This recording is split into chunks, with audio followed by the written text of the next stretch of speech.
Well, happy Valentine's Day. Here we are, book 3 of Plato's Republic. Uh, we'll just jump right in. We got about 33 pages and should be about as long as it was yesterday. I do see that there's quite a bit of poems in here. It's kind of fun buying someone else's old book because you get to see where they underline things and what they saw as important. And they definitely underlined a few things in here, which is nice. Because I haven't been underlining as we've gone so much, but yeah, it should be a good day. All right, here we go. About gods, then, I said. Such, it seems, are the things that should and should not be heard from childhood on by men who would honor gods and ancestors and not take lightly their friendships with each other. And I, he said, suppose our impression is right. And what if they are to be courageous? Mustn't they also be told things that will make them fear death at least? Or do you believe that anyone who has this terror in him would ever become courageous? By Zeus, I don't, he said. What about this? Do you suppose anyone who believes in Hades' domain exists and is full of terror will be fearless in the face of death and choose death in battles above defeat and slavery? Not at all. So someone added one here. Then, concerning these tales too, it seems we must supervise those who undertake to tell them and ask them not simply to disparage Hades' domain in this way, but rather to praise it, because what they say is neither true nor beneficial for men who are to be fighters. Indeed we must, he said. Then we'll expunge all such things, I said, beginning with this verse. Quote, I would rather be on the soil, a serf to another, to a man without lot whose means of life are not great, than rule over all the dead who have perished. End quote. And this. Okay, so there's going to be a bunch of poems here. Because he just says, and this, and this, and then everything else in between is poetry, I guess. Least his house appeared to mortals and immortals, dreadfully moldy, and even the gods hated. And, oh woe, so there is in Hades' house too, both soul and phantom, but no mind in it at all. And this, he alone possesses understanding, and others are fluttering shadows. And the soul flew from his limb and went to Hades, wailing his fate, leaving manliness and the bloom of youth. And this, under the earth, like smoke, went the gibbering soul. And, like bats who in a corner of an enchanted cave fly gibbering when one falls off, the cluster hanging from the rock, and rise holding on to each other, so they went together gibbering. Okay, that's the end of the poetries. We'll beg Homer and the other poets not to be harsh if we strike out these and all similar things. It's not that they are not poetic and sweet for the many to hear, but the more poetic they are, the less should they be heard by boys and men who must be free and accustomed to fearing slavery more than death. That's entirely certain. And we must further also throw out all those terrible and fearful names applied to this domain. Quitix, Styx, those below, the withered dead, and all other names that are part of this model, and which make all those who hear them shiver, as it thought.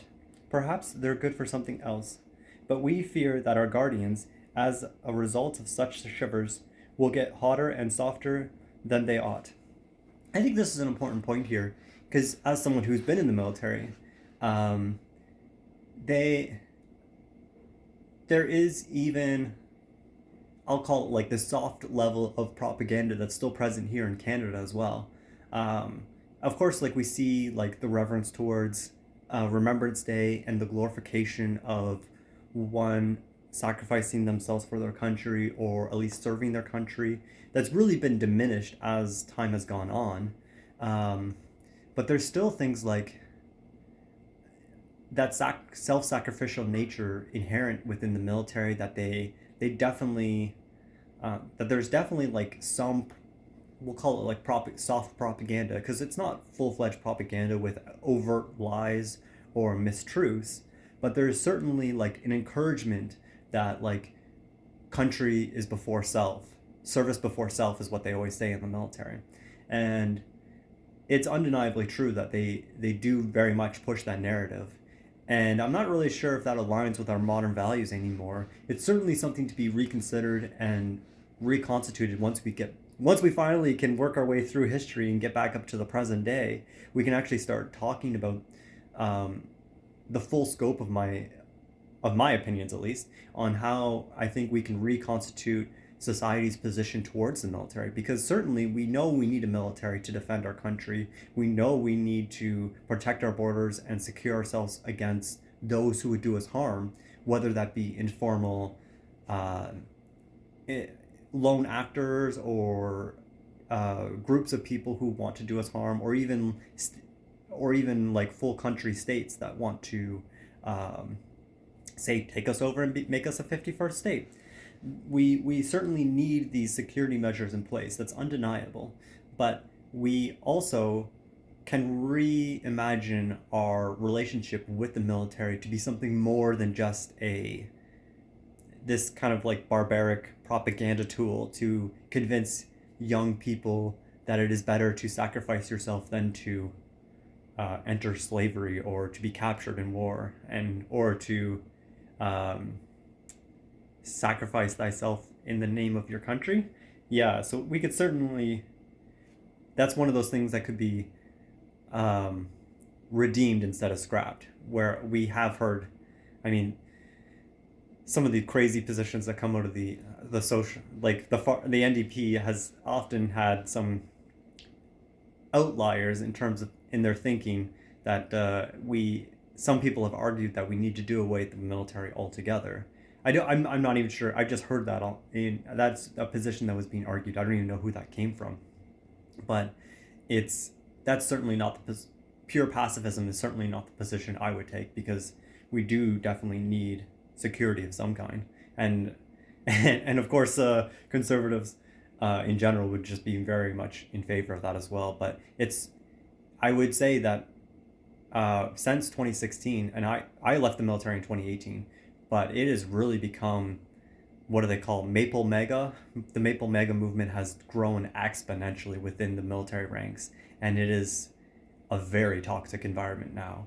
And unless you can bring more balanced perspectives into the military, we're going to continue to have that kind of perspective. And so those who are securing our borders is like this very toxic climate within the military that they've been trying to address. But I mean, I haven't heard anything positive except like, so you had like the Marie Deschamps. I know we're getting a bit off topic and ignoring the text a little bit here, but like the Marie Deschamps report in 2016 with the sexual misconduct. And there's even been subsequent reports. Louise, oh, these are like Supreme Court justices who get tasked with writing reports.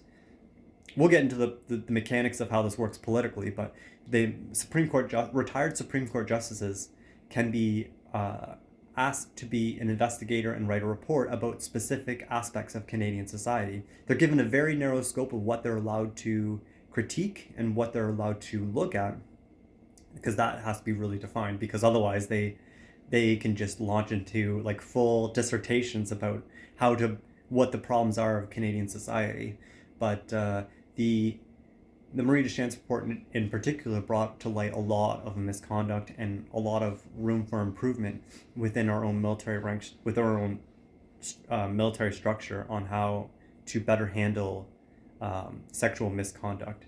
And to be fair, like we did see, by the time I was leaving the military, like there was some actions being taken, like those who even made jokes about that were sexist in nature were being denied promotions even when they were top of the they like rank people, like, so like they rank all the corporals and all the or yeah, once you're above the rank of corporal, once you're beyond like the guaranteed promotion ranks, they rank everyone, like all the corporals, all the master corporals together, and if you're at the top, then you're first in line to get promoted. And so then they're like, okay, we're going to promote 30 corporals this year, so then in your trade, so if you're 31, you're likely going to be either top of the list next year or somewhere around that line, and then you'll get to kind of pick your posting when you're top of the field. But it kind of sucks when you're like 32, 33, or just miss the cutoff for the number of promotions that year. But you never know, because someone could just say a dumb joke and then they don't get the promotion that year, and then suddenly number 33 is getting promoted and not those who would have otherwise. Okay, let's go back to the text. Okay. Oh yeah. And we must further also throw out all those terrible and fearful names applied to this domain. Coitus, Styx, I don't know those people, those I'm guessing poets. Those below, the withered dead, and the other names that are part of this model, and which make all those who hear them shiver, as is thought. Perhaps they're good for something else, but we fear that our guardians, as a result of such shivers, will get hotter and softer than they ought. And, he said, our fear is right. Then they must be deleted? Yes. Must the model opposite to these be used in speaking and writing? Plainly. Will we then take out the laments and wailings of famous men too? If, he said, what went before was necessary, so is this. Now consider whether it will be right in taking them out or not, I said. We surely said that a decent man will believe that for the decent man who happens to be his comrade, being dead is not a terrible thing. Yes, we do say that. Then we wouldn't lament him as though he had suffered something terrible. Surely not. Moreover, we also say that this is such a man is most of all sufficient unto himself for living well, and in contrast to others, has least need of another. True, he said. Then for him it is least terrible to be deprived of a son, or a brother, or money, or of anything else of the sort. Yes, least of all. Then he laments the least and bears it most gently when some such misfortune overtakes him. Quite so. So we be right in taking out the wailings of renowned men, and we give them to women, and not to the serious ones, at that, and to all the bad men. Thus, the men we say we are rearing for the guardianship of this country won't be able to stand doing things similar to those such people do. Yes, we would be right. Then again, we'll ask Homer and the other poets not to make Achilles son of a goddess. Now lying on his side, this is a quote.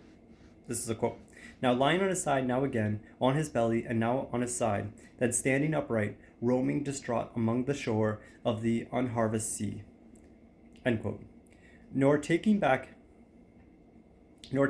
ashes in both hands and pouring them over his head, nor crying and lamenting as much as, or in the ways Homer made him do, nor Priam, a near offspring of the gods, entreating and, quote, rolling around in dung, calling out each man by name, end quote.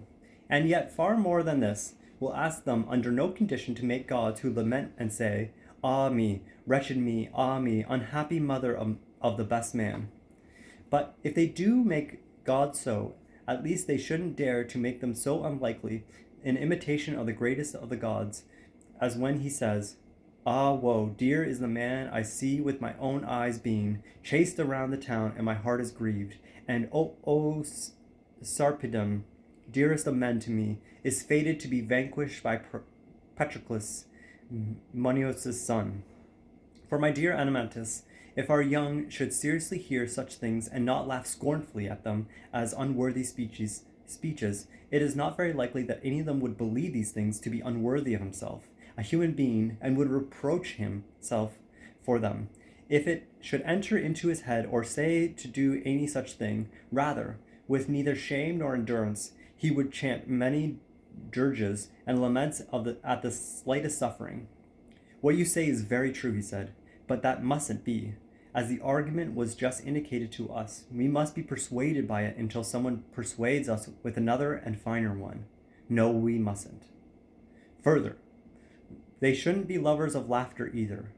For when a man lets himself go and laughs mightily, he also makes a mighty change to accompany his condition. That's my opinion, he says. If, then, someone makes noteworthy human beings overpowered by laughter, he mustn't be accepted, far less if they are gods. Indeed, he said, that is far less acceptable. So we wouldn't accept from Homer such things about the gods as, quote, unquenchable laughter rose among the immortal gods when they saw Hephaestus hastening breathlessly through the halls, end quote.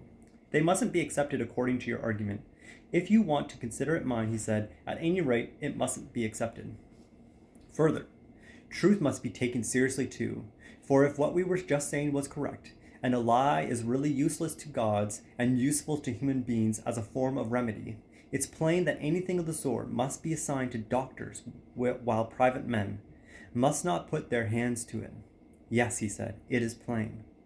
Then it's appropriate for the rulers, for if anyone at all, to lie for the benefit of the city in cases involving enemies or citizens, while all the rest must not put their hands to anything of the sort, will say that for a private man to lie in such rulers is a fault the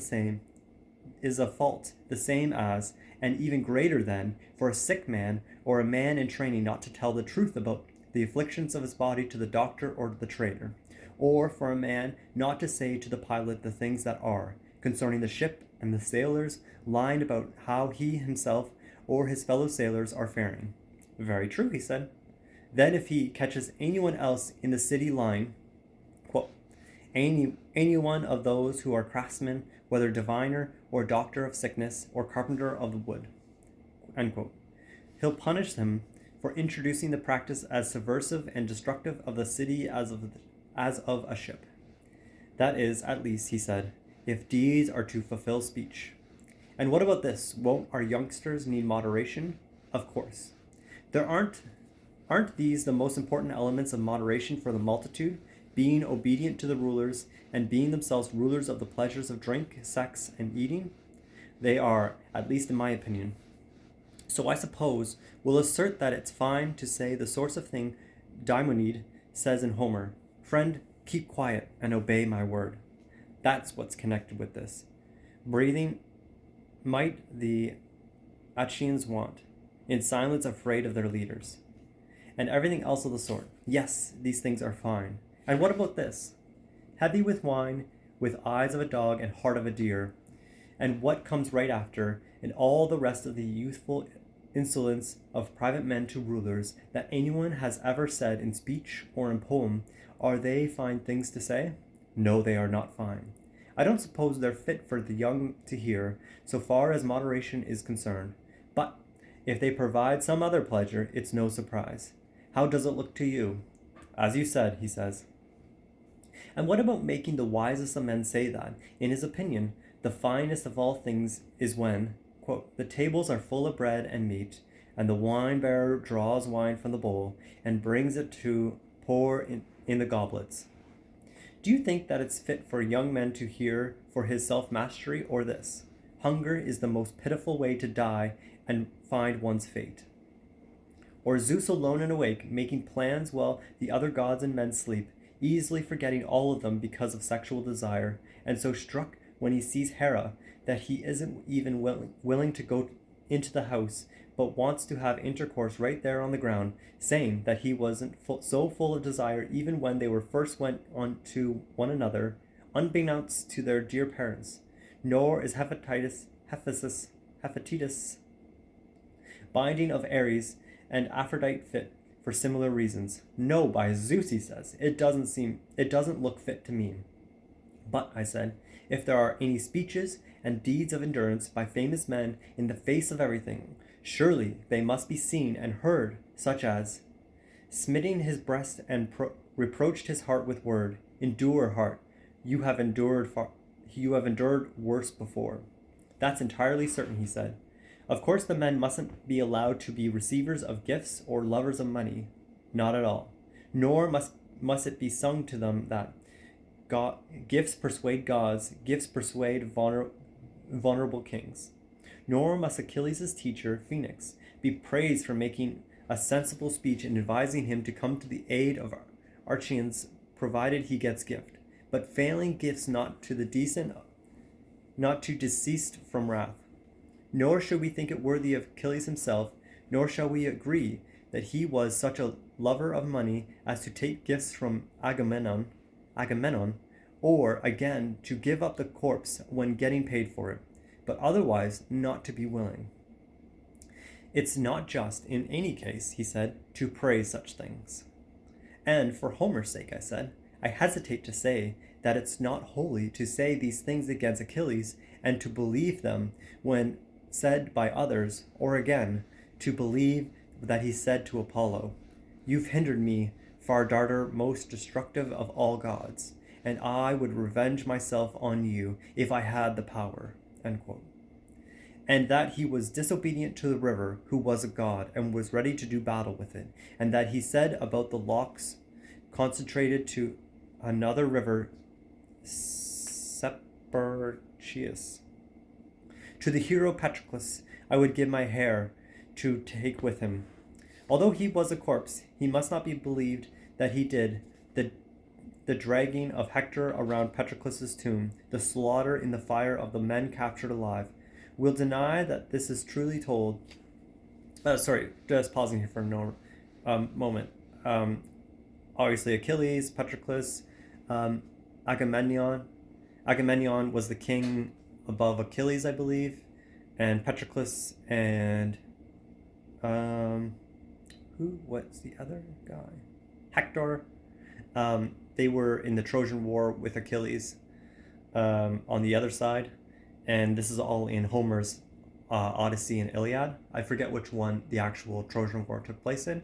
And also, notably, Christopher Nolan, the movie director, is remaking the Odyssey this summer. So that should be interesting. I'm wondering if he's going to do it in two parts, like the Iliad and the Odyssey. I have read those books before, and like notably, I think the Iliad and Odyssey were written 800 BCE, so about 400 years before this book was written. So that's just making sure, like that's what he's talking about here when they're talking about poets. Of course, Homer was the greatest poet considered of the time, and was also ancient. Notably, most of Homer's works were also passed down by word of mouth for generations and centuries before we have a written copy was actually written out, from what it seems like. I'm not 100% sure of the history there, but I believe that is correct. Anyways, here we go. And will not let our men believe that Achilles, the son of a goddess, and Peleus, a most moderate man and third from Zeus, Achilles, who was reared by the most wise Chiron, was so full of confusion as to contain within himself two diseases that are opposite to one another: illiberality, accompanying love of money on the one hand, and arrogant disdain for gods and human beings on the other. What you say is correct, he said. Then let's not believe it. And let us not believe, or let it be said, that Theseus, Poseidon's son, and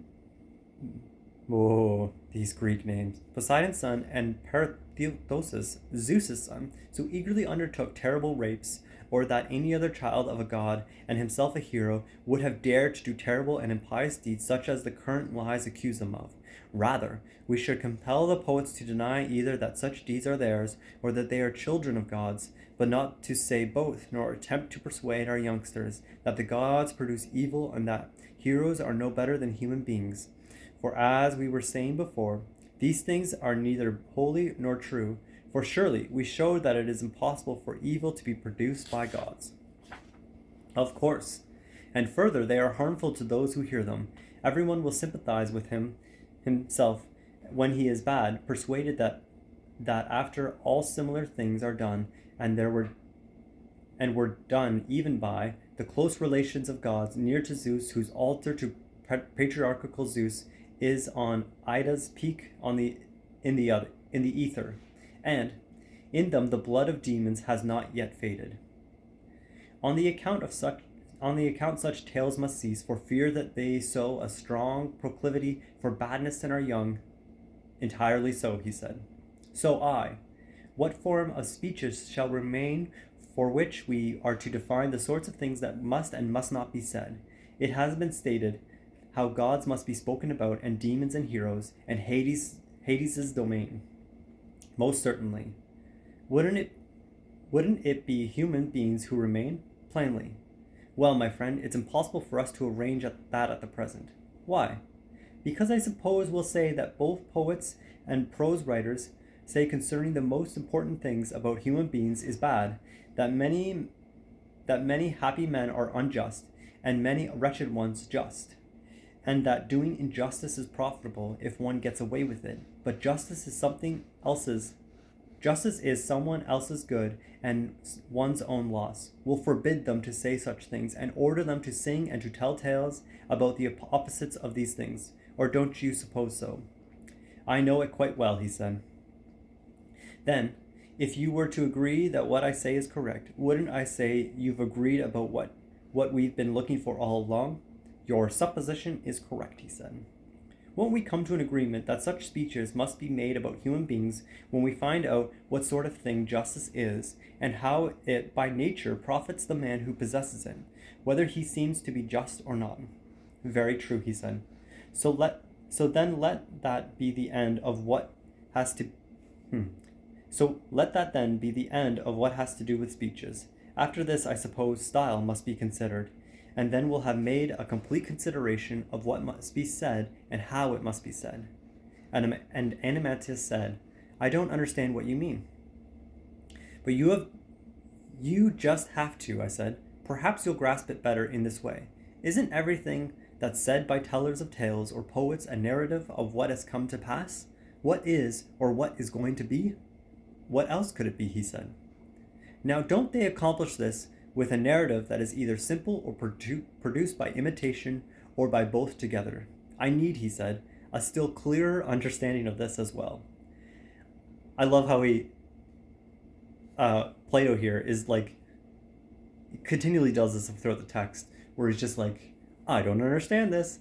Clarify yourself, Socrates. And then like he repeats the same thing like 2 or 3 times to make sure we have a fuller like he introduces the concept, he brings it up again, and like multiple times. And that's like such a good way of trying to understand something, is by bringing it up multiple times so that people have a chance to digest it and understand it. I'm trying to do that here as well, in case you haven't noticed. Anytime we come across a concept that's found later in philosophy, I'm trying to connect the two on how they relate to one another, so that one, like you get, so like Aristotle's coming next. So when concepts relate to Aristotle as I know it, I'm bringing that up in the text to introduce the concept, introduce his big ideas, so that you can start to understand it, and then when it comes up again later, introduce it again and bring it up again, so that by the time we actually get to the text and we start reading through it, we could actually have a better understanding, because it takes multiple passes at it. And notably, we're not going into this as a scholar. This is really just kind of like a reading of the text with just some commentary, but it takes multiple times, even like for me, for anyone, to understand like these more difficult concepts. And the multiple passes at the same ideas helps us to process it and to understand it a little better each time. So clearly I'm not going through this like going into the original Greek to understand what the words specifically mean in each of their contexts. We're not going into the history of each of these gods and what they stand for.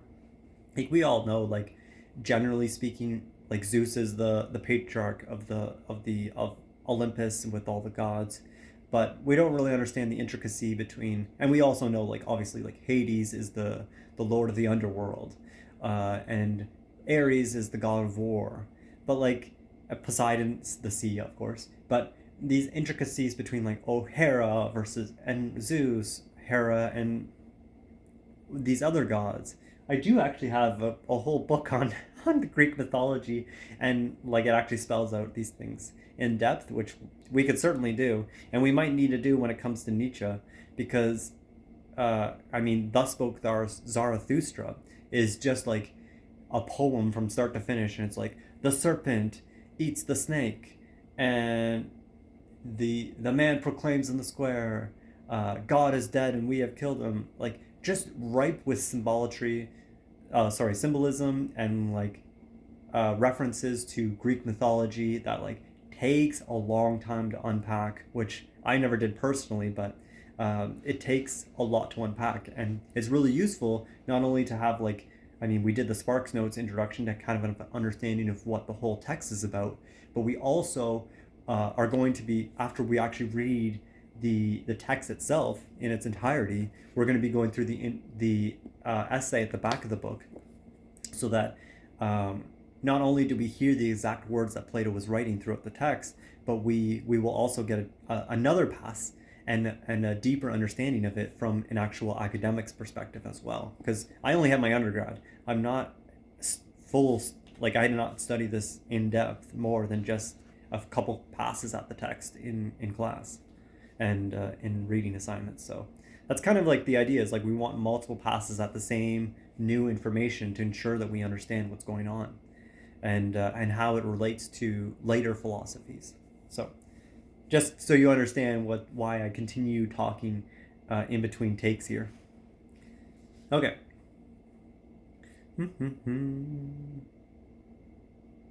Okay, and Animetus said, I don't understand what you mean. But you just have to, I said. Perhaps you'll grasp it better in this way. Isn't everything that's said by tellers of tales and poets a narrative of what has come to pass, what is, or what is going to be? What else could it be, he said. Now, don't they accomplish this with a narrative that is either simple or produced by imitation or by both together? I need, he said, a still clearer understanding of this as well. I seem to be a ridiculous teacher, and an unclear one, I said. So just like men who are incomplete at speaking, instead of speaking about the whole in general, I'll cut off a part and with it attempt to make plain to you what I tell. Tell me, do you know what the first things in the Iliad, where the poet tells of Chryses begging Agamemnon to ransom his daughter, and Agamemnon's harshness, and Chryses calling down curses from the god on the Archeans when he failed? I do. Then you know that up to these lines, quote, and he entered all the Archeans, and especially Archias's two sons, the marshallers of the host, end quote. The poet himself speaks, and doesn't attempt to turn our thoughts elsewhere, as though someone other than he were speaking, but in what follows he speaks as though he himself were Chryses, and tries as hard as he can to make it seem to us as though but in what follows he speaks as though he himself were Chryses, and tries as hard as he can to make it seem to us that it's not Homer speaking, but the priest, an old man. And in this way he made pretty nearly all the rest of the narrative about the events in Ilium, as well as those in Ithaca and the whole Odyssey. Most certainly, he said. Isn't it narrative when he gives all the speeches, and also what comes between the speeches? Of course. But when he gives a speech as though he were someone else, won't we say that he then likens his own style as much as possible to that of the man he has announced as the speaker? We'll say that surely. Isn't likening himself to someone else, either in voice or in looks, the same as imitating the man he likens himself to? Surely. Then, in this case, it seems, he and the other poets use imitation in making their narrative. Most certainly. If the poet nowhere hid himself, his poetic work and narrative as a whole would have taken place without imitation, so that you won't say you don't understand again. And I'll tell you how this would be. If Homer and Chryses bringing ransom for his daughter, and as a supplement to the Archeans, especially to the kings, and after that didn't speak as though he had become Chryses, but still as Homer, you know that it wouldn't be imitation but simple narrative. It would be something like this. I'll speak without meter. I'm not poetic. The priest came and prayed to the gods that the gods grant them the capture of Troy and their own safety, and that they accept compensation and free his daughter out of reverence for the gods. When he had said this, the others there showed pious respect and consented, but Agamemnon was angry and ordered him to leave immediately, and not to come back again, or else his scepter and the gods' chaplets wouldn't protect him before his daughter would be freed. He said she'd grow old with him in Argos. He ordered him to go away and not provoke him if he wished to get home safely. The old man heard and was frightened. He went away in silence. But when he had withdrawn from the camp, he made a great prayer to Apollo, calling upon the god with his special names, reminding him and asking him a return if anything he had ever given had been pleasing. whether it was in the building of temples or the sacrifice of victims. In return for them, he called down the god's arrow on Archions in payment for his tears. That, my comrade, I said, is the way simple narrative without imitation comes to pass. I understand, he said.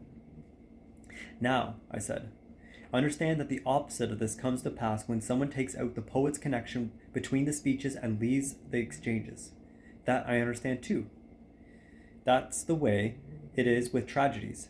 Your supposition is most correct, I said, and now I suppose I can make plain to you what I couldn't before. Of poetry and tale-telling, one kind proceeds wholly by imitation, as you say, tragedy and comedy. Another, by the poet's own report of this. Of course, you would find especially the dithyrambs, and still another by both. This is found in epic poetry and many other places too, if you understand me. Now, he said, I grasp what you wanted to say then. And remember too, that before this we asserted that what must be said had already been stated, but that how it must be said had still to be considered. I do remember. Now this is exactly what I meant. We must come to an agreement as to whether we'll let the poets make their narratives for us by imitation, or whether they are to imitate some things and not others, and what sort belongs to each group, or whether they are not to imitate at all. I divine, he said, that you're considering whether we'll admit tragedy and comedy into the city or not. Perhaps, I said, and perhaps something still more than this. You see, I myself really don't know yet, but whatever the argument, like a wind, tends thither must we know. What you say is fine, he said. Now, Adeimantus, reflect on whether our guardians ought to be imitators or not. Or does this follow from what went before, that each one would do a fine job in one activity, but not in many?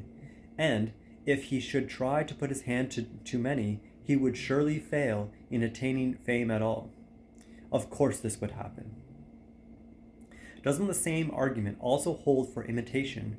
The same man isn't able to imitate many things as well as one. No, he isn't. Then he'll hardly pursue any of the noteworthy activities, while at the same time imitating many things and being a skilled imitator. For even in two kinds of imitation that seem close to one another, like writing comedy and tragedy, the same men aren't capable of producing good imitations in both at the same time. Weren't you just calling these two imitations? I was, and what you say is true. The same men aren't capable of doing both. Now, nor are they able to be rhapsodies and actors at the same time. True. Nor are the same actors, you know, even able to do both comic and tragic poets. But all these are imitations, aren't they? Yes, they are imitations. Human nature, Adeimantus, looks to me to be minted in even smaller coins than this, so that it is unable either to make a fine imitation of many things, or to do the things themselves, of which the imitations are in fact only likenesses. Very true, he said. If then we are to perceive the first argument, that our guardians must give up all other crafts and very precisely be craftsmen of the city's freedom, and practicing nothing other than that which tends to it, they also mustn't do or imitate anything else. And if they do imitate, they must not imitate what's appropriate to them from childhood, men who are courageous, moderate, holy, free, and everything of the sort, and what is slavish, or anything else shameful, they must neither do nor be clever at imitating, so that they won't get a taste for the being from its imitation. Or haven't you observed that imitations, if they are practiced continually from youth onwards, become established at habits in nature, in body and sounds and in thought? Quite so, he said.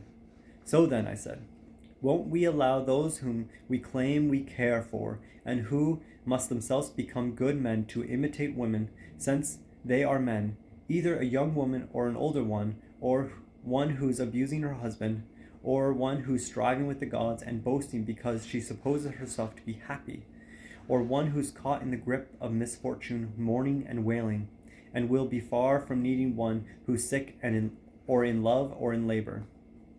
That's entirely certain, he said. Nor must they in any event imitate slaves, women, or men who are doing such slavish things. No, they mustn't. Nor, as it seems, bad men who are cowards and doing the opposite of what we just now said, insulting and making fun of one another and using shameful language, drunk or sober, or committing the other faults and that other such men commit against themselves and others in speeches and deeds. Nor do I suppose that they should be accustomed to likening themselves to madmen in speeches or in deeds, for although they must not know both mad and worthless men and women, they must neither do nor imitate anything of theirs. Very true. And what about this? I said. Should they imitate smiths at work, or men exercising any other craft, or men rowing triremes, or calling time to those who do, or anything that has to do with these things? How could that be, he said, since they won't even be permitted to pay attention to any of these things. And what about this? Horse neighing, bulls lowing, the roaring of rivers, the crashing of the sea, thunder, and everything of the sort. Will they imitate them? But, he said, they're forbidden to be mad or to liken themselves to the mad. Then, if I understand what you mean, I said, there is a certain form of style and narrative in which the real gentleman narrates whenever he must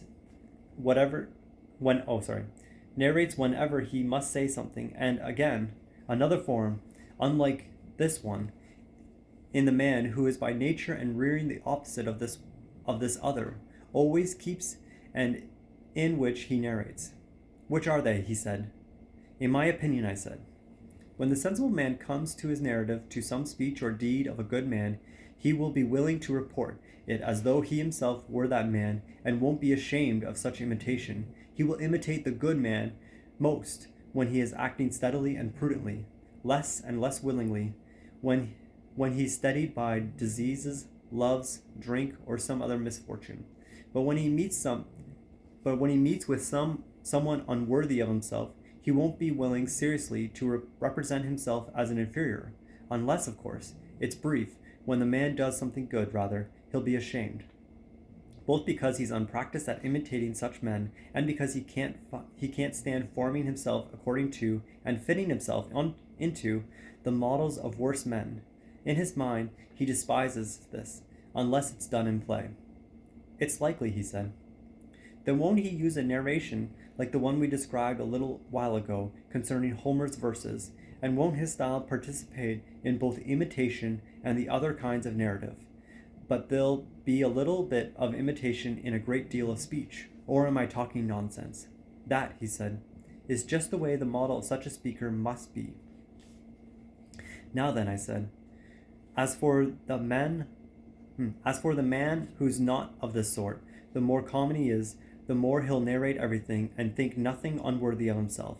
Hence he'll undertake seriously to imitate in the presence of many everything we were just mentioning: thunder, the noises of winds, hailstorms, axles and pulleys, the voices of trumpets, flutes, and all other instruments, and even the sound of dogs, sheep, and birds. And this man's whole style will be based on imitation of voices and looks, or else include only a bit of narrative. That, he said, is also the way it must be. Well then, I said, these are the two forms of style I meant. So they are, he said. Then, of the two, one involves only small changes, and if someone assigns the appropriate harmonic mode and rhythm to the style, it turns out that the man who speaks correctly speaks mostly in the same style and in one mode, for the changes are small and likewise in a similar rhythm. That's exactly the way it is, he said. And what about the form of the other? Doesn't it need the opposite, all modes in all rhythms, if it's going to be spoken in its own way, because it involves all species of changes? Yes, indeed, that's very much the way it is. Do all the poets and the men who say anything fall into one of these patterns of style or the other, or make some mixture of them both? Necessarily, he said. What will we do then? I said. Shall we admit all of them into the city, or one of them unmixed, or the one who is mixed? If my side wins, he said, it will be the unmixed imitator of the decent. However, Adamantius, the man who is mixed is pleasing, and by far the most pleasing to boys and their teachers, and to the great mob too. Is the man opposed to the one you choose? Yes, he said, he is the most pleasing. But, I said, perhaps you would say he doesn't harmonize with our regime, because there's no double man among us, nor a manifold one, since each man does one thing. No, he doesn't harmonize. Isn't it for this reason that it's only in such a city that we'll find the shoemaker a shoemaker, and not a pilot along with his shoemaking, and the farmer a farmer, and not a judge along with his farming, and the skilled warrior a skilled warrior, and not a money maker along with his war making, and so on with them all? True, he said. Now if a man who is able by wisdom to become every sort of thing and to imitate all things should come to our city, wishing to make a display of himself and his poems, would we fall on our knees before him as a man sacred, wonderful, and pleasing? But we would say that there is no such man among us in the city, nor is it lawful for such a man to be born there. We would send him to another city, where with mirth poured over his head and crowned with wool, while we ourselves would use a more austere and less pleasing poet and teller of tales for the sake of benefit, one who would imitate the style of the decent man, and would say what he says in those models that we set down as laws at the beginning, when we undertook to educate the soldiers. Indeed, that is what we would do, he said, if it were up to us. Now, my friend, I said, it's likely we are completely finished with that part of music that concerns speeches and tales. What must be told and how it must be told have been stated. That's my opinion too, he said. After that, I said, doesn't what concerns the manner of song and melody remains? Plainly. Couldn't everyone by now discover what we have to say about how they must be if we weren't going to remain in accord with what has already been said? And Glaucon laughed out and said, I run the risk of not being included in everyone. At least I'm not at present capable of suggesting what sorts of things we must say. However, I have a suspicion. At all events, I said, you are, in the first place, surely capable of saying that melody is composed of three things: speech, harmonic mode, and rhythm. Yes, he said, that I can do. What speech in it surely doesn't differ from the speech that isn't sung insofar as it must be spoken according to the same models we prescribed a while ago, and in the same way. True, he said. And further, the harmonic mode and the rhythm must follow the speech, of course. Moreover, we said there is no further need of wailing and lamenting in speeches. No, there isn't. What are the wailing modes? Tell me, for your musical. The mixed Lydian, he said, and the tight Lydian, and some similar ones. Aren't they to be excluded, I said? They're useless even for women who are to be decent, let alone for men.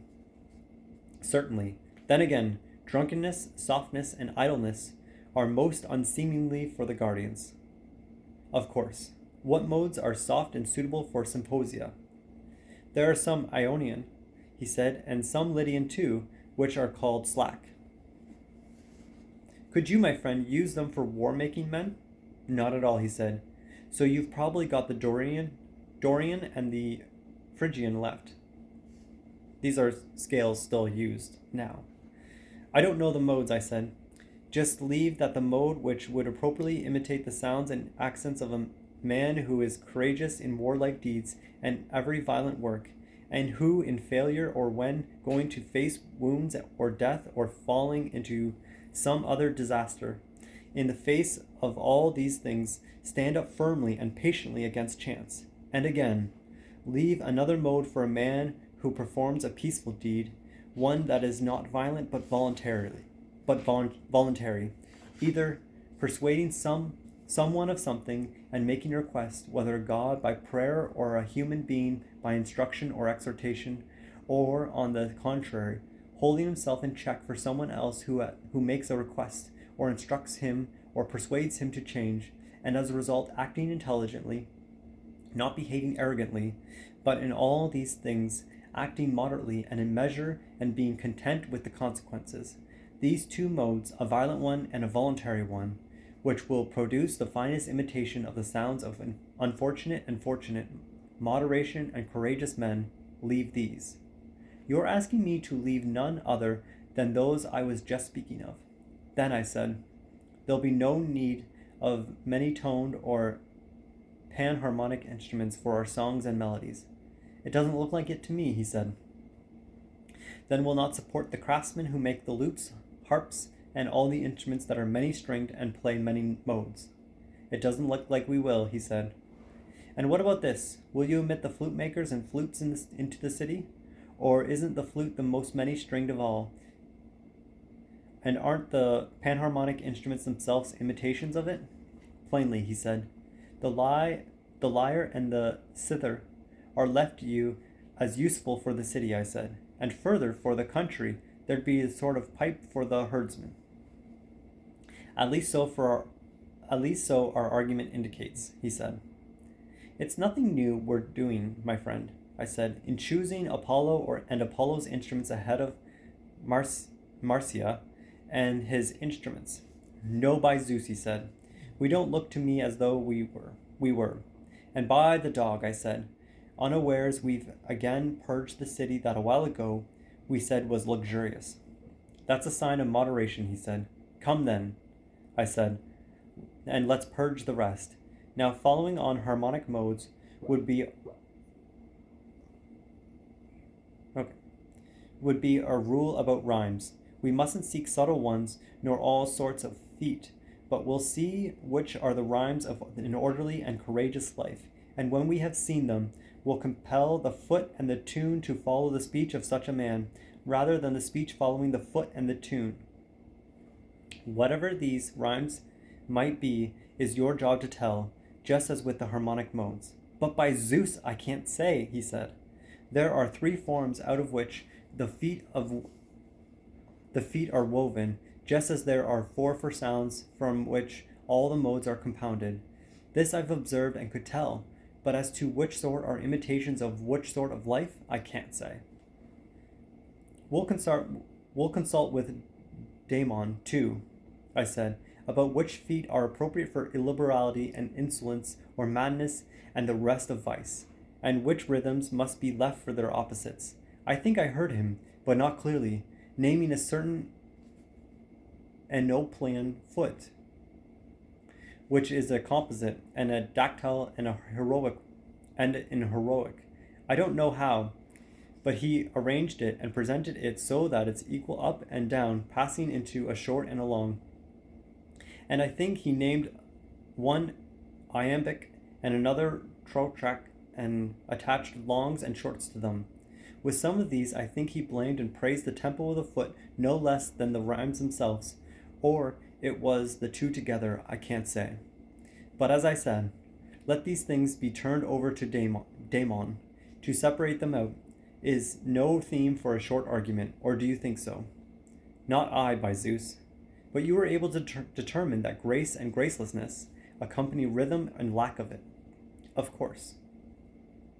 Further, rhythm and lack of it follows the style, the one likening itself to a fine style, the other to its opposite, and it's the same with the harmony and lack of it, provided, that is, rhythm and harmonic mode follow speech, as we were just saying, and not speech them. But of course, he said, they must accompany speech. What about the manner, style, and the speech, I said? Don't they follow the disposition of the soul? Of course. And the rest follow the style? Yes. Hence good speech, good harmony, good grace, and good rhythm accompany good disposition. And the folly that we endeavoringly call good disposition, but the understanding truly trained to a good and fair disposition. That's entirely certain, he said. Mustn't the young pursue them everywhere if they are going to do their own work? Indeed, they must be pursued. Surely painting is full of them, as are the crafts of all sorts. Weaving is full of them, so are embroidery, house building, and also all the crafts that produce the other furnishings. So furthermore, is the nature of bodies and the rest of what grows. In all of them there is grace or gracelessness, and gracelessness, clumsiness, and inharmoniousness are akin to bad speech and bad disposition, while their opposites are akin to and imitations of the opposite, moderate and good disposition. Entirely so, he said. Must we then supervise only the poets and compel them to impress the image of the good disposition on their poems, or not to make them among us? Or must we also supervise the other craftsmen and prevent them from impressing this bad disposition, a licentious, illiberal, and graceless one, either on the images of animals or on houses or anything else that their craft produces? And the incapable craftsman we mustn't permit to practice his craft among us, so that our guardians won't be reared on images of vices, as it were on bad grass, every day cropping and grazing on a great deal little by little from many places, and unawares put together some one big bad thing in their soul. Mustn't we rather look for those craftsmen whose good nature endowments make them able to track down the nature of what is fine and graceful, so that the young, dwelling as it were in a healthy place, will be benefited by everything, and from that place something of the fine work will strike their vision or their hearing, like a breeze bringing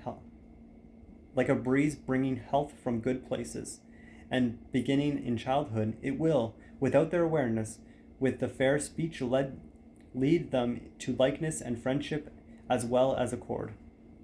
In this way, he said, they'd have by far the finest rearing. So Glaucon, I said, isn't this why the rearing in music is most sovereign? Because rhythm and harmony most of all insinuate themselves into the inmost part of the soul, and most vigorously lay hold of it in bringing grace with them. And they make a man graceful if he is correctly reared, if not the opposite. Furthermore, it is sovereign because the man properly reared on rhythm and harmony would have the sharpest sense for what's been left out, and what isn't a fine product of craft, or what isn't a fine product of nature. And, due to his having the right kind of dislikes, he would praise the fine things, and taking pleasure in them, and receiving them into his soul, he would be reared on them, and become a gentleman. He would blame and hate the ugly in the right way, while he's still young, before he's able to grasp reasonable speech. And when reasonable speech comes, the man who's reared in this way would take the most delight in it, recognizing it on account of its being akin. In my opinion, at least, he said, it's for such reason that there's rearing and music.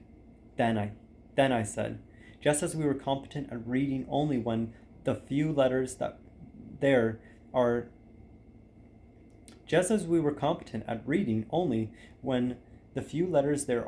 didn't escape us in any of the combinations in which they turn up, and we didn't despise them as not needing to be noticed in either small writing or large, but were eager to make them out everywhere, since we wouldn't be skilled readers before we could do so. True. Now, isn't it also true that if images of writings should appear somewhere, in water or in mirrors, we wouldn't recognize them before we knew the things themselves, but both belong to the same art and discipline? That's entirely certain. So, in the name of the gods, it as I say, will never be musical, either ourselves or those whom we say we must educate to be guardians, before we recognize the forms of moderation, courage, liberality, magnificence, and all their kin, and again their opposites, everywhere they turn up, and notice that they are in whatever they are in, both themselves and their images, despising them neither in little nor big things, but believing that they all belong to the same art and discipline. Quite necessarily, he said.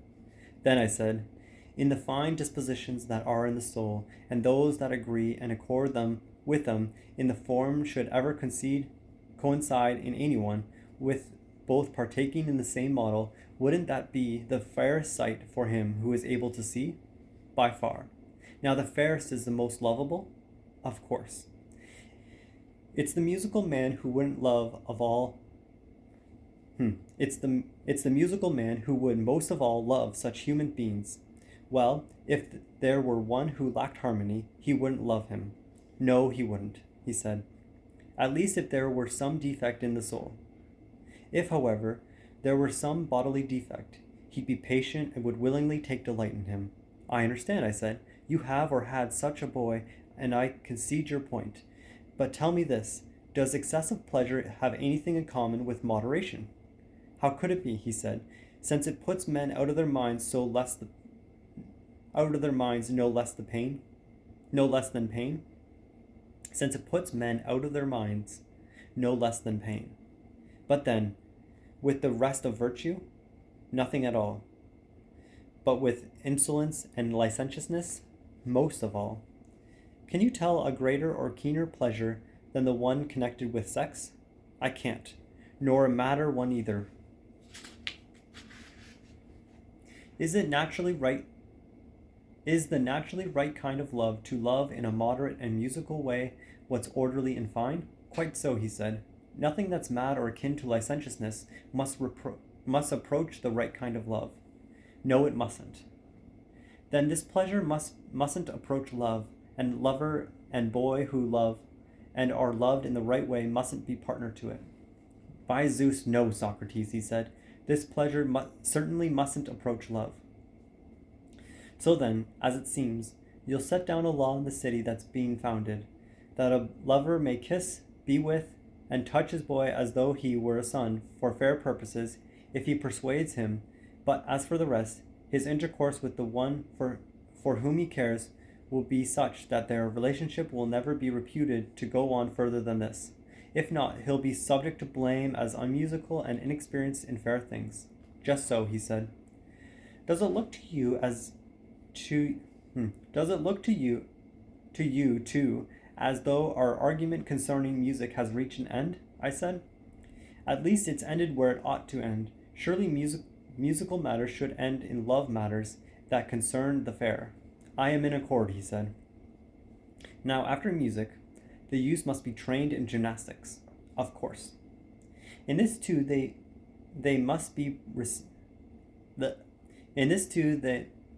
then receive a precise training from childhood throughout life, and it would, I believe, be something like this. And you consider it too. It doesn't look to me as though it's a sound body that by its virtue makes the soul good, but its opposite. A good soul, by its own virtue, makes the body as good as it can be. How does it look to you? It looks that way to me too, he said. If we give adequate care to the intellect and turn over it to the concern for the precise detail about the body, while we, so as not to talk too much, show the way only to the models, would be doing the right thing. Most certainly. Now we said that they must keep away from drunkenness. Surely it's more permissible for anyone other than a guardian to be drunk and not to know where on earth he is. It's ridiculous, he said, if the guardians need a guardian. Now what about food? For the men are champions in the greatest contests, aren't they? Yes. Then, would the habit of ordinary athletes be proper for them? Perhaps. But I said, this is a sort of sleepy habit and not a very steady one, so far as health is concerned. Or don't you see that they sleep their life away? And if they depart a bit from their fixed way of life, these athletes get very critically ill. I do see that. There's need then, I said, for a subtler exercise for those combatants in war, since they must be sleepless, like hounds, see and hear as sharply as possible, and in their campaigns undergo many changes of water, food, the sun's heat, and winds without being too highly tuned to for steadiness in health. It looks like it to me. Would the best gymnastic be akin of the simpler music we were describing a little while ago? How do you mean? A simple and decent gymnastic, of course, especially in matters of war. How would it be? From Homer too, I said, one can learn things very much of this sort, for you know that during the campaign, at the feast of the heroes, he doesn't feast them on fish, and that, although they are by the sea at the Hellespont, nor on boiled meats, but only roasted, which would be especially easy for soldiers to come by. For, so to speak, everywhere it's easier to come by the use of fire alone than to carry pots around. Quite so. Nor does Homer, I believe, ever mention of sweets. Don't even the other athletes know that if the body is going to be in good shape, it must keep away from everything of the sort? Yes, he said, and they are right in knowing it and keeping away. My friend, you don't seem to recommend a Cypresian table and Sicilian refinement at cooking, if you think this is right. No, I think not. Then you also blame Corinthians girls being the mistress of men who are going to have good bodies. That's entirely certain. And the reputed joys of Attic cakes? Necessarily. Page 84. Oh, man, yeah, it goes to 96. We're getting there, over halfway. In likening such food and such way of life as a whole to melodies and songwriting in the panharmonic mode and with all rhythms, we would make a correct likeness, I suppose. Of course. Just as refinement there gave birth to licentiousness, does it give birth to illness here? And just as simplicity in music produces moderation in souls, does it in gymnastic produce health in bodies? That's very true, he said. When licentiousness and illness multiply in a city, aren't many courts and hospitals opened, and aren't the arts of the law court and medicine full of pride, when even many free men take them very seriously? How could it turn out differently? Will you be able to produce a greater sign of a bad and base education in a city than its needing eminent doctors and judges not only for the common folk and the manual artisans, but also for those who pretend to have been reared in a free fashion? Or doesn't it seem base and a great sign of a lack of education to be compelled, because of a shortage at home, to use a justice imported from others, who are thus masters and umpires? Certainly, he said, basest of all. In your opinion, is this really baser, I said, than when someone not only wastes most of his life in courtrooms defending and accusing, but from inexperience in fair things is also persuaded in pride himself on this very thing because he is clever at doing injustice and competent at practicing every dodge, escaping through every loophole by writhing and twisting and thereby not paying the penalty, and all this for the sake of title and worthless things, ignorant of how much finer and better it is to arrange his life so as to have no need of a dozing judge? No, he said, but this case is even baser than the other one.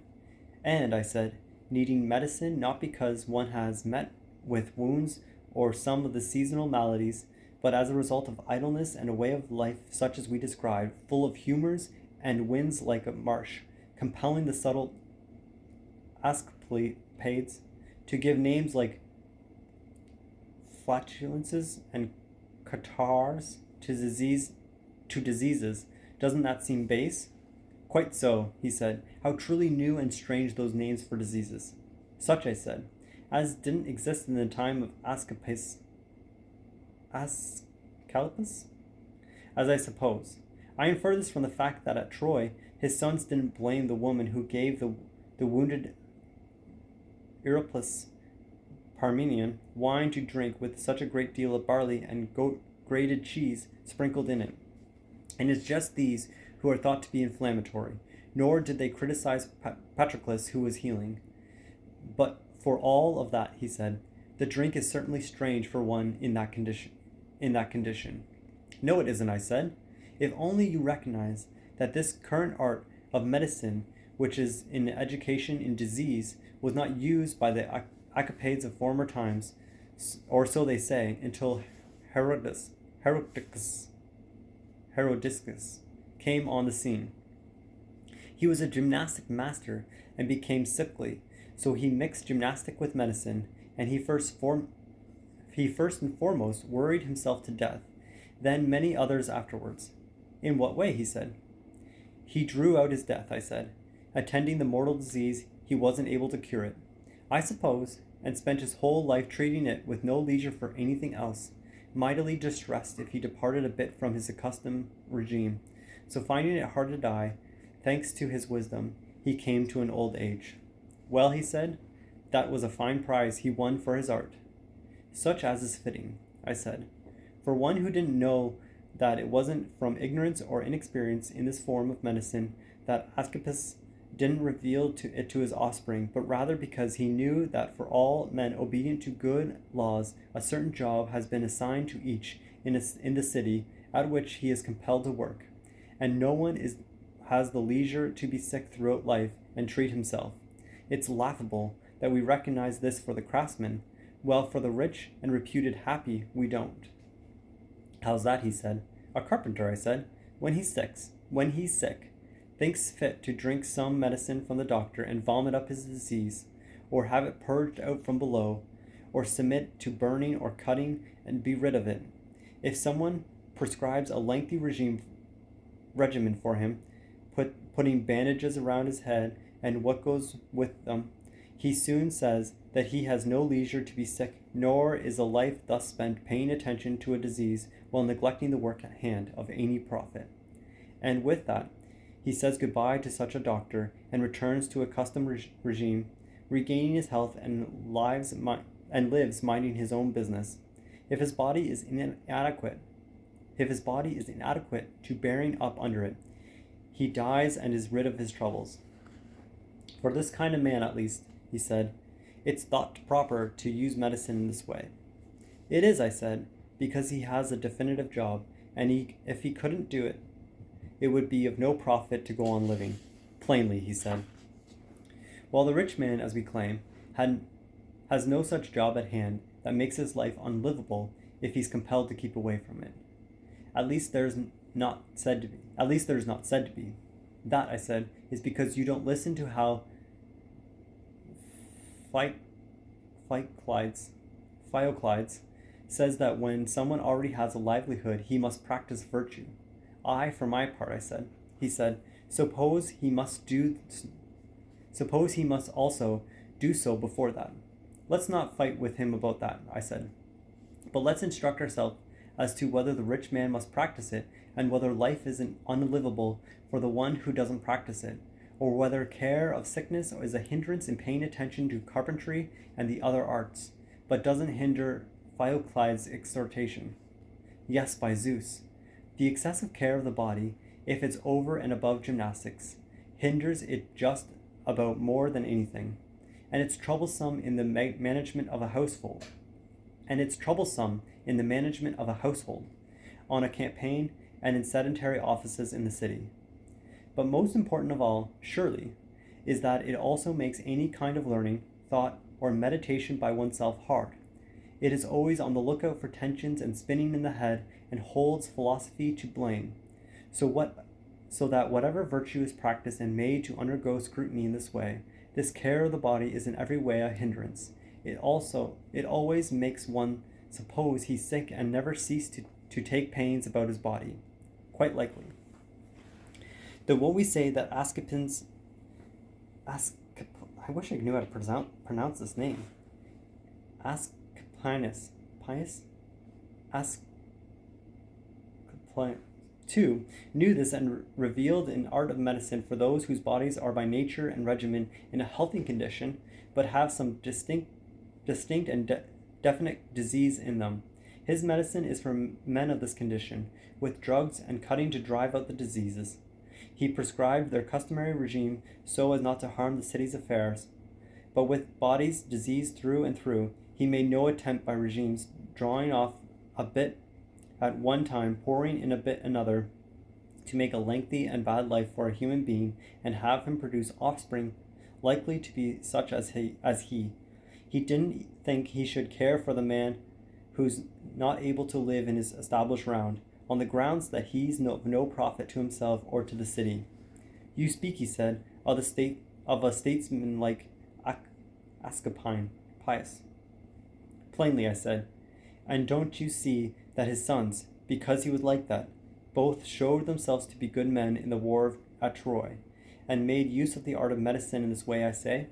Or don't you remember that as well from the wound Pandarus inflicted on Menelaus, they sucked out the blood and sprinkled gentle drugs on it. And that after this, they didn't prescribe what he must drink or eat or any more than with Eurypylus believing the drugs to be sufficient to cure men who before their wounds were healthy and orderly in their regimen, even if they should always happen to take a drink mixed with barley, cheese, and wine right away. And as for those with a naturally sickly and licentious body, they thought that living is of no profit either to themselves or others, that the art shouldn't be applied to them, and that they mustn't be treated, not even if they were richer than Midas. You speak, he said, of quite subtle sons of Acapius. It's appropriate, I said. Oh, sorry, Grim. It's appropriate, I said, and yet it's injustice that the tragic poets, as well as Pindar, don't obey us. Although they claim that Acapius was the son of Apollo, they also say that he was persuaded by gold to cure a rich man who was also good as dead, and it's for this that he was struck with a thunderbolt. But we, in accord with what was said before, won't believe things from both of them. Rather, if he was a god's son, we'll say he wasn't basely greedy, and if he was basely greedy, he wasn't a god's son. Quite right in that, he said.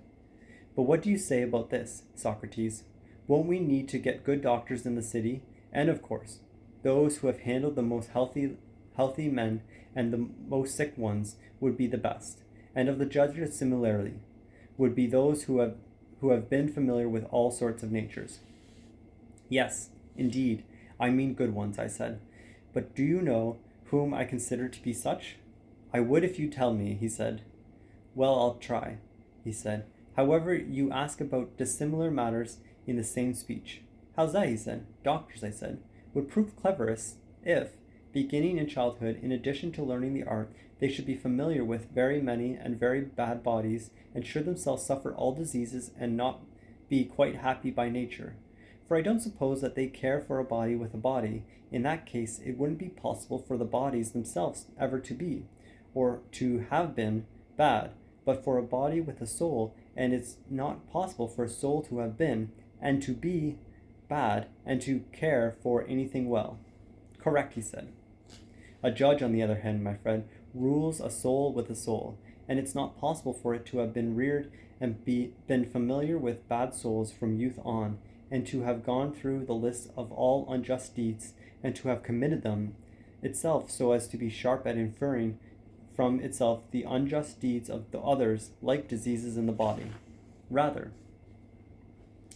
it must be inexperienced and untainted by bad dispositions when it was young. If, as a fine and good soul, it's going to make healthy judgments about what is just. This is exactly why decent men, when they are young, look as though they were innocents and easily deceived by unjust men, because they have in themselves no patterns of affection similar to those of bad men. Yes, indeed, he said. This is the very thing that happens to them.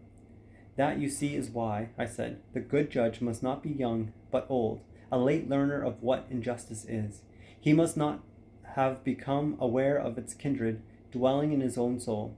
Rather, having studied it as something alien in alien souls over a long time, he has become thoroughly aware of how it is naturally bad, having made use of knowledge, not his own personal experience. Well, he said, a judge who's like that seems to be most noble. And good too, I said, which is what you asked. The man who has a good soul is good. That clever and suspicious man, the one who has himself done many unjust things and supposes he is a master criminal and wise, looks clever, because he is on his guard, when he keeps company with the likes, taking his bearings by the old patterns within himself. But when he has contact with good men who are older, he now looks stupid, distrustful out of season, and ignorant of a healthy disposition, because he does not possess a pattern for such a man. But since he meets bad men more often than good ones, he seems to be rather more wise than unlearned, both to himself and to others. That is, he said, quite certainly true. Then it's not in such a man that the good and wise judge must be looked for, but in the former, I said. For badness would never know virtue and itself, while virtue is an educated nature, will in time gain a knowledge of both itself and badness simultaneously. This man, in my opinion, and not the bad one, becomes wise. And I, he said, share your opinion. Well, you set down a law in the city providing as well as for the art of medicine, such as we described, along with such an art of judging, which will care for those of your citizens who have good natures in body and soul. Well, as for those who hadn't, they'll let die the ones whose bodies are such, and the ones whose soul have bad natures and are incurable, they themselves will kill. Well, he said, that's the way it looked best for those who undergo it for this and for the city. Then our young, I said, will plainly beware of falling into need of the judge's art, since they use that simple music which we claimed engenders moderation. Of course, he said. Won't the musical man hunt for a gymnastic by following these same tracks, and, if he wishes, catch it, so that he will require no art of medicine except in case of necessity? That's my opinion. Moreover, he'll undergo these very exercises and labors looking less to strength than to spirited part of his nature, and for the purpose of arousing it, unlike the other kinds of contestants who treat diets and labors as a means of force, as means to force. Quite right, he said. Then Glaucon, I said, did those who establish an education in music and gymnastic do so for other reasons than the one supposed by some, that the latter should care for the body and the former for the soul? For what else then? He said. It's likely, I said, that they established both chiefly for the soul. How's that? Don't you notice, I said, the turn of mind of those who maintain a lifelong familiarity with gymnastic but don't touch music, or again, that of those who do the opposite? What are you talking about, he says. Savageness and hardness on the one hand, I said, softness and tameness on the other. I do notice, he said, that those who make use of unmixed gymnastic turn out more savage than they ought, while those who make use of music become in their turn softer than is fine for them. And surely, I said, the savage stems from the spirited part of their nature, which, if rightly trained, would be courageous, but if raised to a higher pitch than it ought to have, would be likely to become cruel and harsh. That is my opinion, he said. And what about this? Wouldn't the philosophic nature have the tame, and if it is relaxed somewhere more, would it be softer than it ought to be? Well, if it is finely reared, it would be tame and orderly. It would be tame and orderly. That's so. And do we say that the guardians must have both of these two natures? Yes, they must. Then mustn't they be harmonized with one another? Of course. And the soul of the man thus harmonized is moderate and courageous? Page 90. Certainly. And that of the inharmonious man is cowardly and crude? Of course. Then when a man gives himself to music and lets the flute play and pour into his soul through his ears as it were a funnel, using these sweet, soft, wailing harmonies we were just speaking of, and spends his whole life humming and exulting, excluding in song at first, whatever spiritedness he had, he softened like iron and made useful from having been useless and hard. But when he keeps at it, without letting up, and charms his spirit, he, as the next step, already begins to melt and liquefy his spirit until he dissolves it completely and cuts out, as it were, the sinews from his soul and makes it a feeble warrior. Most certainly, he said.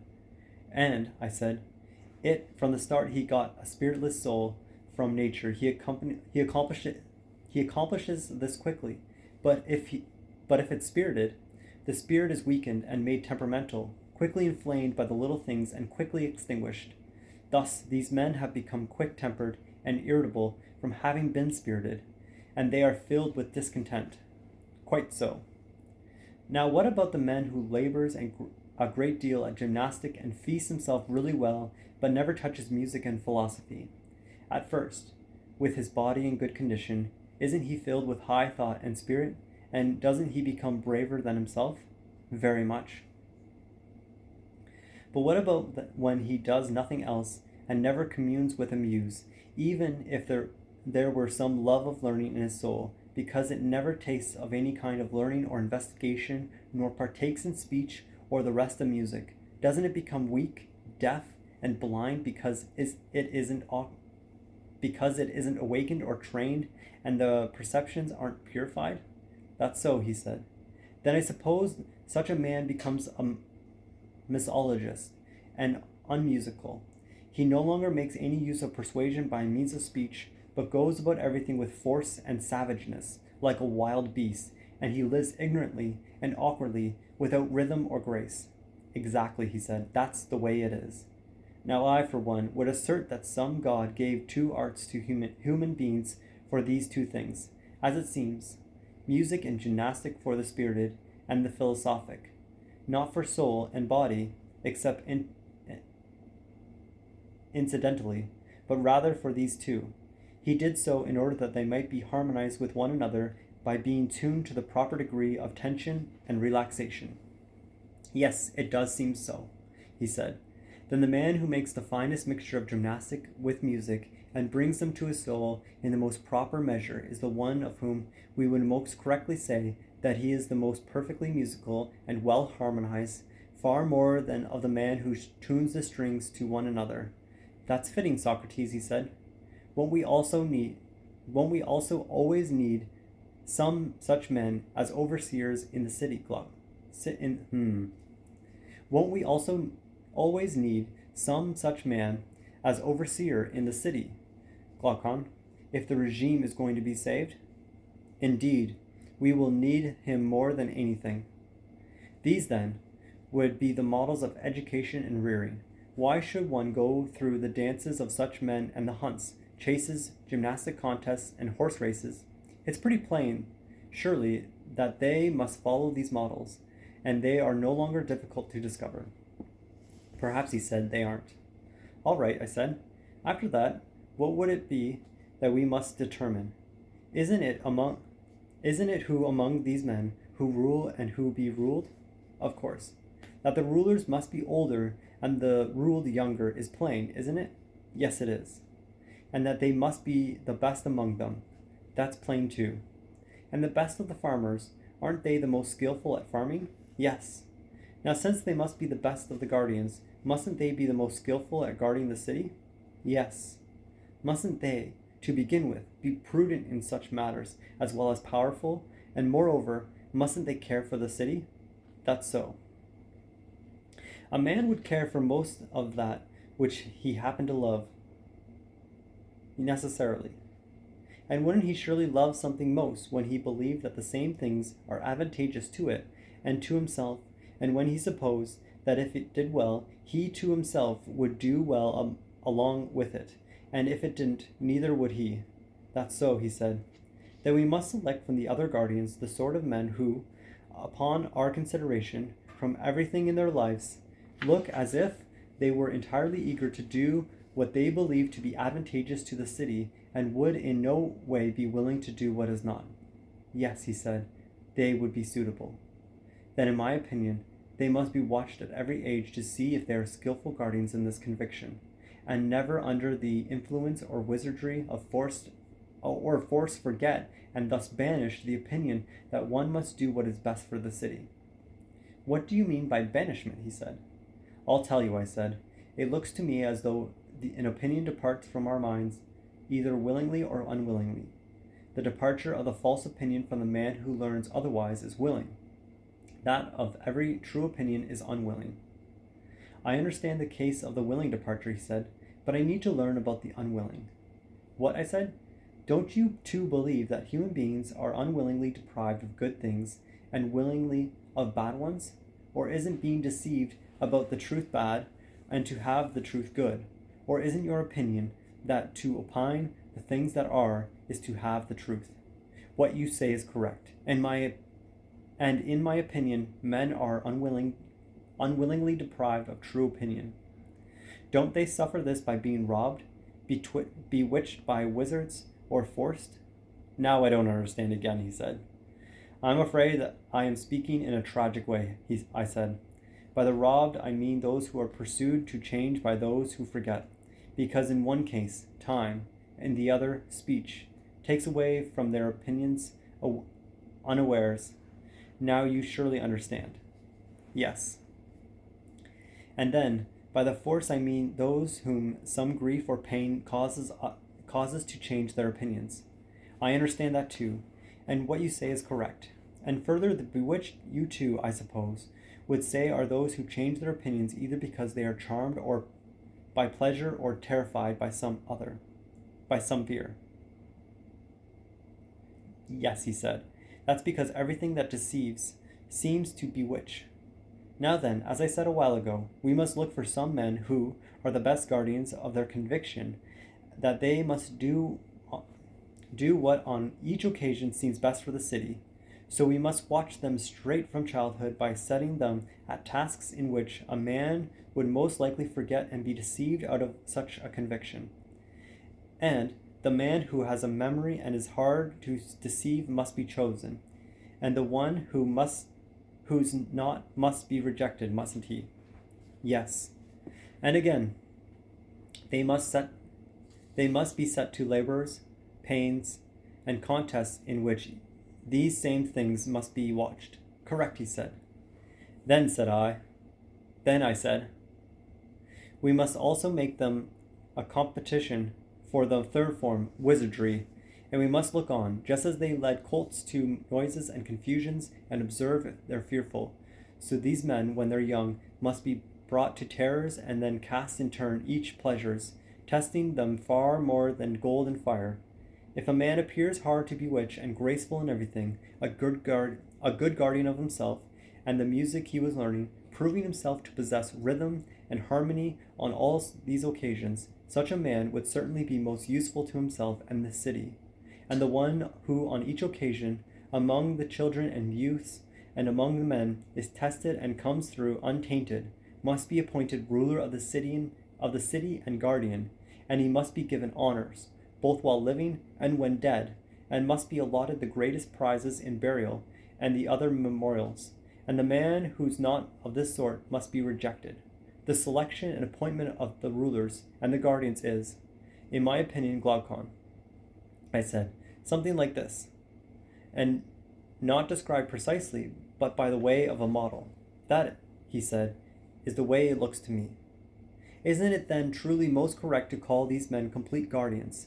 They can guard over enemies from without and friends from within, so that the ones who will not wish to do harm and the others will be unable to. The young, whom we were calling guardians up to now, we shall call auxiliaries and helpers of the ruler's convictions. In my opinion, he said, that is what they should be called. Could we, I said, somehow contrive one of those lies that come into being in case of need, of which we were just now speaking, some one noble lie to persuade, in the best case, even the rulers, but if not them, the rest of the city?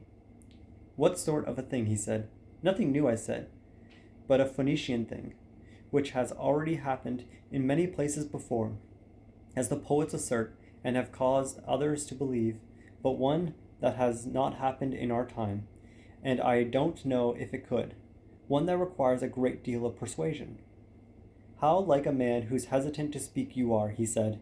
You'll think my hesitation quite appropriate too, I said, when I do speak. Speak, he said, and don't be afraid. I shall speak, and yet I don't know what I'll use for daring, or speeches in telling, and I'll attempt to persuade first the rulers and the soldiers, then the rest of the city, that the rearing and education we gave them were like dreams. They only thought that they were undergoing all that was happening to them, while in truth, at that time, they were under the earth within, being fashioned and reared themselves, and their arms and their tools being crafted. When the job had been completely finished, then the earth, which is their mother, sent them up, and now, as though the land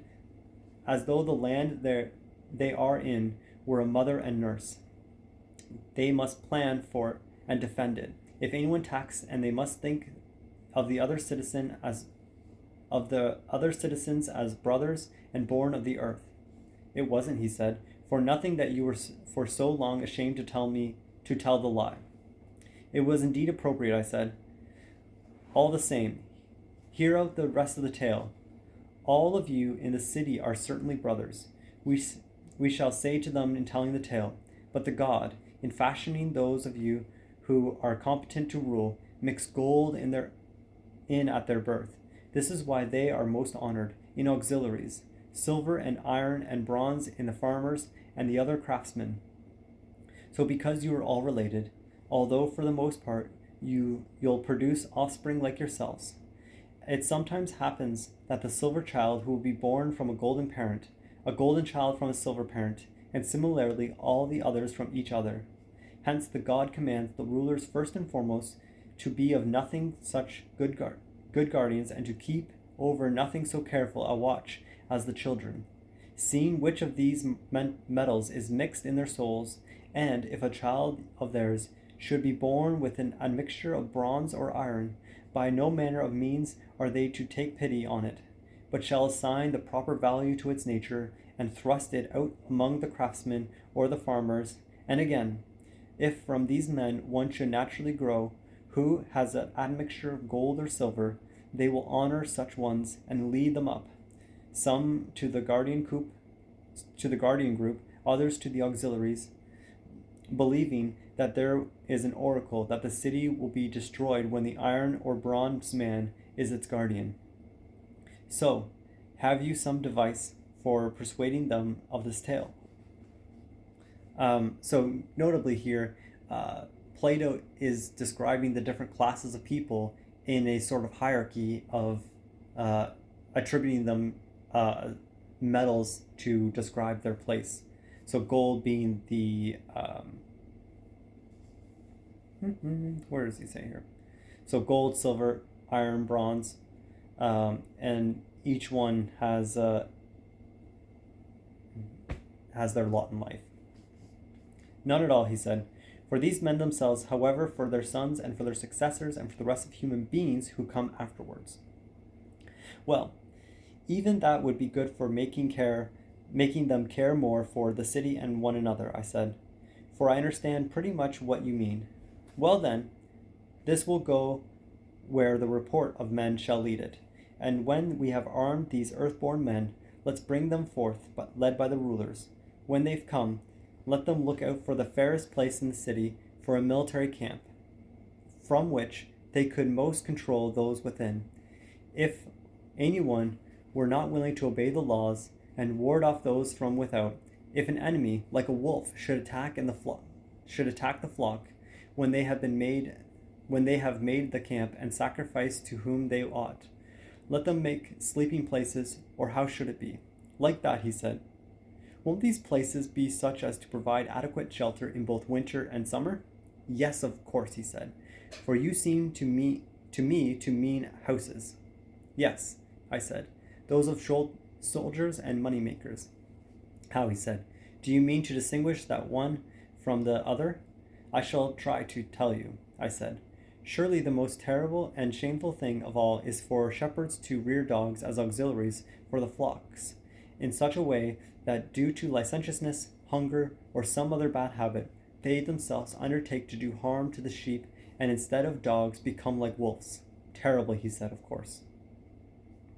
Mustn't we in every way guard against the auxiliaries doing anything like that to the citizens, since they are stronger than they, becoming like savage masters instead of well-meaning allies? Yes, he said, we must.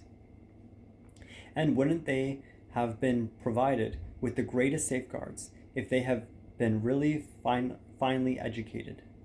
But they have been, he said.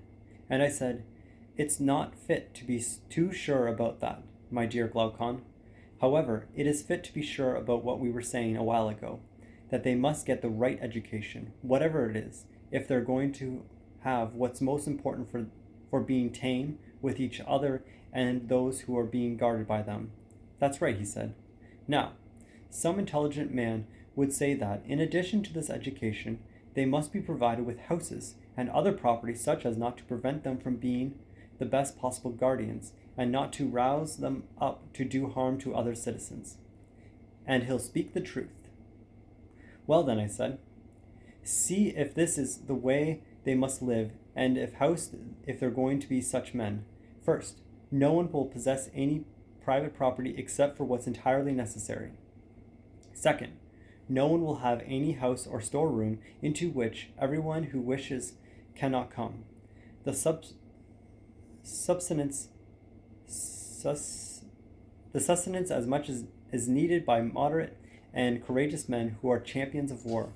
They'll receive in fixed installments from the other citizens as a wage for their guarding, in such quantity that there will be no surplus for them in a year and no lack either. They'll go regularly to mess together, like soldiers in a camp, and live a life in common. We'll tell them that gold and silver of a divine sort from the gods they have in their soul always. Okay, this is the last page. Let's get it right. Okay. They'll go regularly to mess together, like soldiers in a camp, and live a life in common. We'll tell them that gold and silver of a divine sort from the gods they have in their soul always, and have no further need of the human sort. Nor is it holy to pollute the possession of the farmer sort by mixing it with the possession of the mortal sort, because many unholy things have been done for the sake of the currency of the many, while theirs is untainted. But for them alone of these in the city, it is not lawful to handle and to touch gold and silver, nor to go under the same roof with it, nor to hang it from their persons, nor to drink from silver or gold, and thus they would save themselves as well as the city. Whenever they'll possess private land, houses, and currency, they'll be householders and farmers instead of guardians, and they'll become masters and enemies instead of allies of the other citizens, hating and being hated, plotting and being plotted against. They'll lead their whole lives far more afraid of the enemies within than those without. Then they themselves, as well as the rest of the city, are already rushing towards a destruction that lies very near. So for all these reasons, I said, let's say that the guardians must be provided with houses and the rest in this way, and we shall set this down as law, shall we not? Certainly, said Glaucon. End of chapter 3. It's interesting that they're talking about that communal living so much, because that's also very much true in today's modern society. You look at military bases in Canada, and they have their own PMQs, which is like houses for military to stay in, and single quarters, which is like apartments for the guys who just move in by themselves. And they all pretty much, and they go to the eating mess and the drinking mess together not very many people. Certainly the popularity of the drinking mess and eating mess has declined over time as culture changes, but there's still very much that desire to keep that communal living going, even if it is resisted by a lot of the people who join. I certainly appreciated it when I was 18, because you could join the military, and then the military was acted a lot like your parents, where your sergeant would make sure they would have to go around and make sure people were being hygienic, and would have to make sure people were cleaning their rooms and were holding themselves to a certain standard. And the eating mess, like they would just deduct money from your paycheck, and then you would always have meals to go to get food. And it's very useful when, like, as an 18-year-old, you don't necessarily know how to take care of yourself as you would when you're a little bit older. And so I certainly found that helpful in transitioning from living at home to then becoming an adult and like owning my own house. It was a very useful transition for sure. And the military does really act like, and you would be surprised with how many people struggle with even just keeping their basic hygiene when they move out from their parents. So definitely sergeants do a lot in terms of keeping people. What did my sergeant used to say? His email signature, he would have his underneath his signature block, he would always have this quote: hold yourself accountable so others don't have to. Every email. Sergeant Tim McLean, classic. Yeah, so anyways, that's it for for book 3, and it's a weekend coming up, so we'll be going to book 4 next week. Like he said, the first 4 books are really concerned with justice and like kind of the ordering of the city. We should be getting to some of the more interesting parts later in the book, particularly about education and the allegory of the cave. So he did introduce. So the main part of this that is a key takeaway is that it's kind of introducing a bit of a caste system here, which is like each person belongs to a certain class. Either you are of the guardian class or of the auxiliary or of the rulers of the city, and there's not. And while a gold citizen can be born to those of silver, and we must distinguish between the two and ensure that they find their proper place in life. It doesn't seem like there's that acceptance that you can change throughout your life, like be a bronze child in youth, but then grow to be of silver in as you grow older and mature. There's not really that recognition, but it would be extended. Like you could easily extend the argument to say that like when you go to a new class, when you prove yourself to be of a silver class or of a gold class, that you should then be accepted into that. Yeah, it's certainly interesting. We, in this current capitalistic culture, like there's a lot of studies that have been done.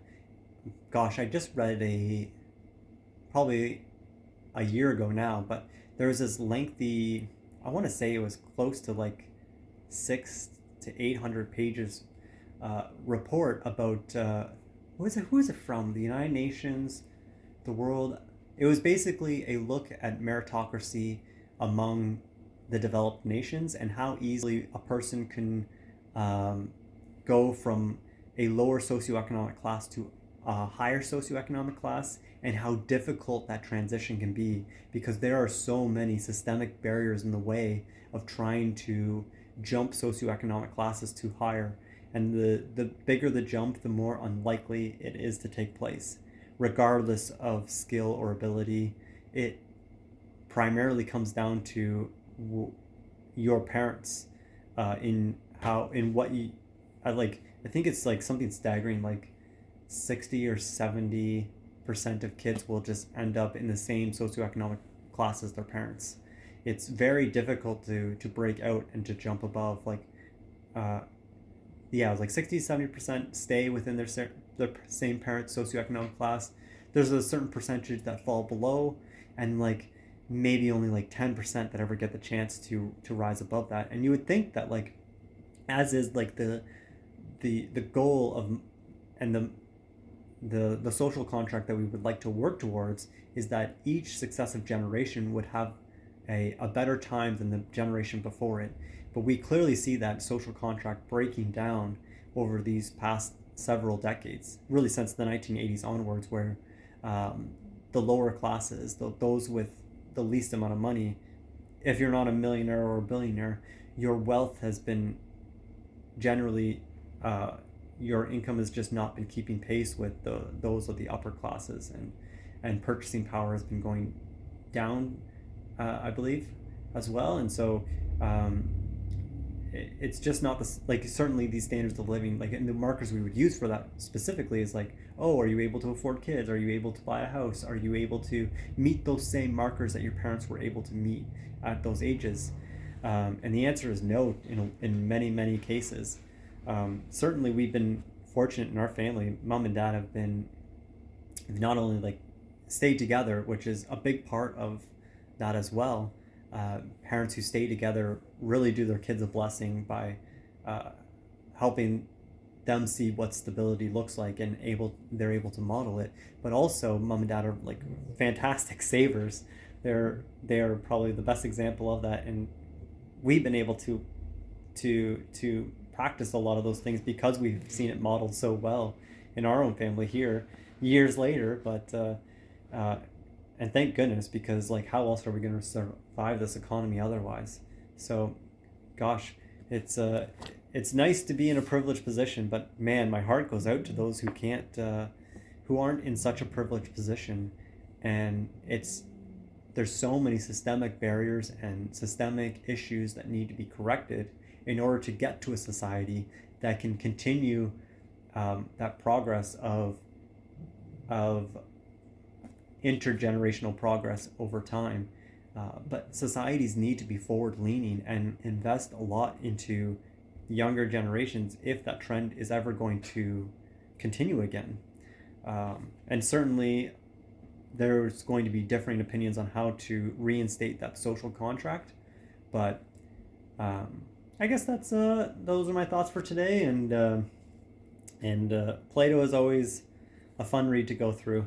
And so I'm looking forward to getting to book 4 next week. I assume it'll be on Monday, but you never know. See you when we see you.